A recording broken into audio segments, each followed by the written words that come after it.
नमस्ते दोस्तों, welcome to decode easy. दोस्तों, आपको पता होगा कि पाकिस्तान ने ऑपरेशन सिंदूर के सिर्फ 3 महीने बाद अगस्त 2025 में अपना आर्मी रॉकेट फोर्स कमांड बना लिया था और हम अभी भी उस स्ट्रक्चर पर डिबेट कर रहे हैं जो जनरल विपिन रावत ने 2021 में प्रपोज किया था। चाइना के पास 1000 से ज्यादा कन्वेंशनल बैलिस्टिक मिसाइल और क्रूज मिसाइल हैं, एक पूरी डेडिकेटेड पीएलए रॉकेट फोर्स के अंडर, और हमारे पास इनफ हार्डवेयर है, कैपेबिलिटी है, लेकिन एक यूनिफाइड कमांड नहीं है जैसे चाइना और पाकिस्तान के पास है। पहले ये समझते हैं कि रॉकेट फोर्स एक्चुअली होती क्या है। रॉकेट फोर्स बेसिकली एक अलग कमांड स्ट्रक्चर होती है जहां सारे कन्वेंशनल मिसाइल और रॉकेट्स जो कि नॉन न्यूक्लियर होते हैं, ये सब एक ही जगह पर सेंट्रलाइज हो जाते हैं, जैसे कि प्रलय ballistic missile, BrahMos cruise missile, निर्भय क्रूज मिसाइल। ये सब एक ही रूफ के नीचे एक ही यूनिफाइड कमांड के अंडर काम कर सकते हैं। अभी क्या होता है, आर्मी के पास अपने लॉन्चर्स हैं, एयरफोर्स के पास अपने प्लेटफॉर्म्स, और जब कोई क्राइसिस आती है तो पहले 3 अलग हेडक्वार्टर से क्लियरेंस चाहिए, फिर इंटर सर्विस कोऑर्डिनेशन, फिर टारगेटिंग डेटा शेयर होगा, तब जाके लॉन्च अथॉरिटी मिलेगी। जब तक ये सब होगा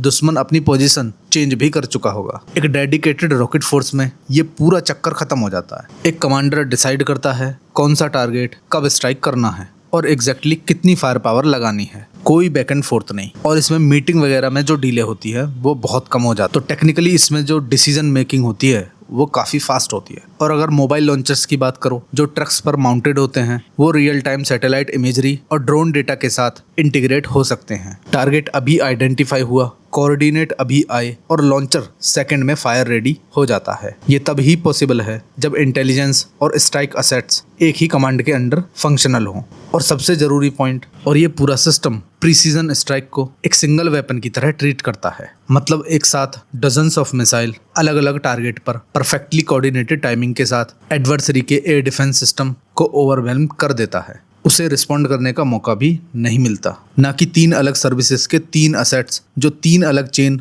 और कमांड फॉलो कर रहे हैं। यहाँ पर हमेशा टाइमिंग परफेक्टली मैच नहीं हो पाती और जो कोऑर्डिनेशन पर होना चाहिए वो एनर्जी अप्रूवल्स पर वेस्ट होती है। चाइना ने ये बात दिसंबर 2015 में ही समझ ली थी। पीएलए रॉकेट फोर्स जो पहले सेकंड आर्टिलरी फोर्स के नाम से जानी जाती थी, 31 दिसंबर 2015 को एक फुल इंडिपेंडेंट सर्विस ब्रांच बन गई। सोचो, 1,20,000 से ज्यादा पर्सनल, 6 ऑपरेशनल बेसिस और DF-21, DF-26 से लेकर हाइपरसोनिक वेरिएंट्स तक सब एक ही कमांड के अंडर। और ये सिर्फ ताइवान या फिर साउथ चाइना के लिए नहीं है, ये हमारे लिए भी है। उनका आइडिया बहुत सिंपल है, अगर कॉन्फ्लिक्ट शुरू हो तो एडवर्सरी के एयरबेसेस और कमांड सेंटर को सबसे पहले टारगेट करो, बिना एक भी अपना पायलट रिस्क में डाले। अब पाकिस्तान की बात करें, ऑपरेशन सिंदूर में उन्होंने अपनी आंखों से देखा था कि इंडिया की प्रिसीजन स्ट्राइक उनको किस तरह से डैमेज दे सकती हैं। तो पाकिस्तान ने यहाँ से सीख ली और 3 महीने के अंदर अंदर अपना कन्वेंशनल रॉकेट कमांड अनाउंस कर दिया। न्यूक्लियर एसेट्स अभी भी उनके स्ट्रेटेजिक प्लान्स डिवीजन के पास हैं, वो स्ट्रक्चर से अलग है,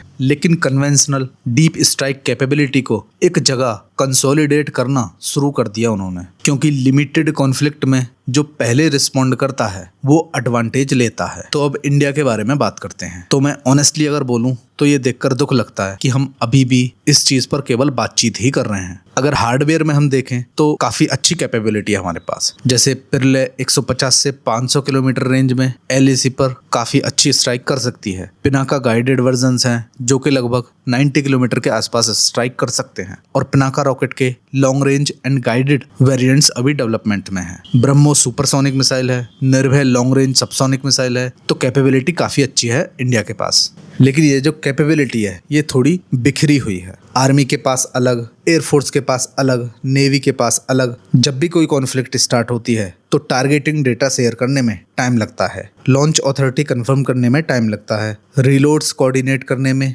टाइम लगता है, और हर मिनट जो वेस्ट होता है वो एक अपॉर्चुनिटी है जो दुश्मन ले सकता है। यही बात जनवरी 2026 में army chief general Upendra Dwivedi ने खुद एक्नॉलेज की थी। पाकिस्तान और चाइना के पास ये फोर्स हैं, ये नीड ऑफ द आवर है। अभी डिस्कशन चल रहा है कि ये स्ट्रक्चर आर्मी आर्टिलरी के अंडर हो या CDS के अंडर एक ट्राई सर्विस कमांड, लेकिन फाइनलाइज अभी तक नहीं हुआ है और ये गैप, ये डिले कॉस्टली है। तो अभी के लिए नीड ऑफ द आवर ये है कि इंडिया थोड़ा तेजी से डिसीजन ले और एक रॉकेट फोर्स अनाउंस करे, जिससे कि 2 साइड पर हमारे एनिमीज हैं उनके लिए एक बेहतर काउंटर दे पाए।